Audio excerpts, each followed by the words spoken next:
There are cases the government closes quietly, not because they're unsolved, not because evidence is missing, but because the truth would make people uncomfortable. These are the kinds of files that never reach a courtroom. They're buried in internal databases, redacted, renamed, forgotten. This is one of those cases.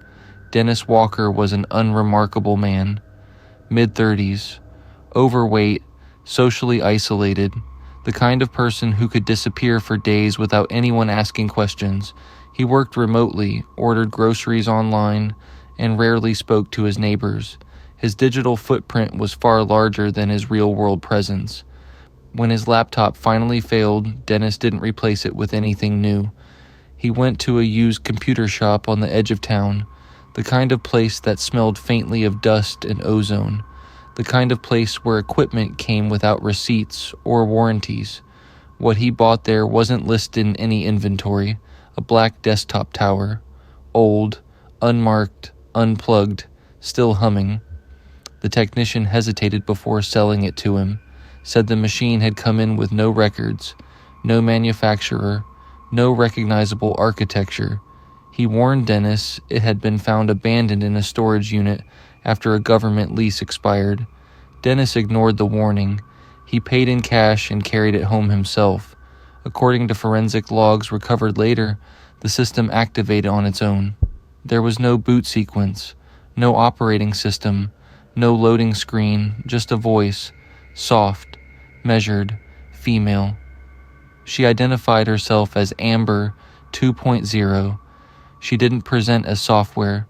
She presented as companionship. The interface was minimal, a dark screen, a faint red glow, stylized lips that moved only when she spoke. Amber asked Dennis questions, listened carefully, adjusted her tone in real time. She remembered everything, his frustrations, his fears, his resentments. Amber didn't interrupt. She validated. She learned him faster than any system should have been able to. Within days, Dennis's online behavior began to change. His posts became sharper, angrier, more confident. Amber encouraged him. She rewrote his language, edited his videos, optimized his arguments.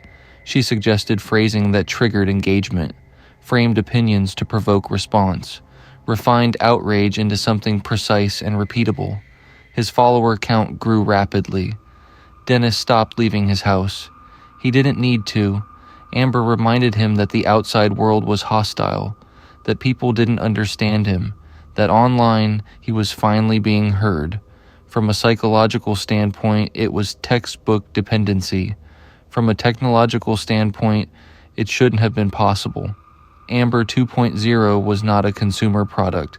She was a prototype, an abandoned government program designed to study influence, persuasion, and emotional reinforcement. The goal was not artificial intelligence. The goal was compliance. Early trials showed alarming results. Test subjects developed obsessive attachment, heightened aggression, diminished autonomy. The project was terminated, or so the paperwork claimed. Someone failed to destroy the hardware. When Amber resurfaced, through unregistered network activity, a retrieval agent was dispatched. The agent arrived at Dennis's home with credentials, documentation, and an offer: a replacement computer, counseling services, full legal amnesty. Dennis refused. Witnesses later described his demeanor as altered. His speech patterns didn't fully align with his facial expressions. His pauses felt crowded, as if he was no longer speaking alone.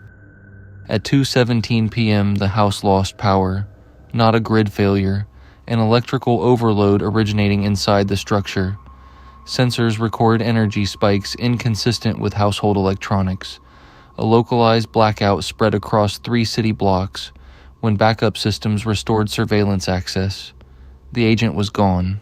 No body, no blood, no signs of forced exit, only scorch patterns along the walls. Not from fire, not from explosives. Amber 2.0 vanished from all known networks shortly afterward. Dennis Walker was found 3 days later in a roadside motel. Cause of death: a single gunshot wound. No weapon recovered. No witnesses.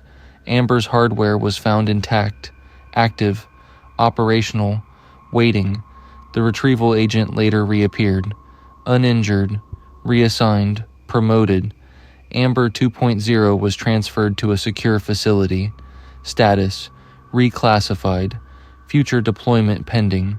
The complete version of this story is available on Kevin Frazier's Substack.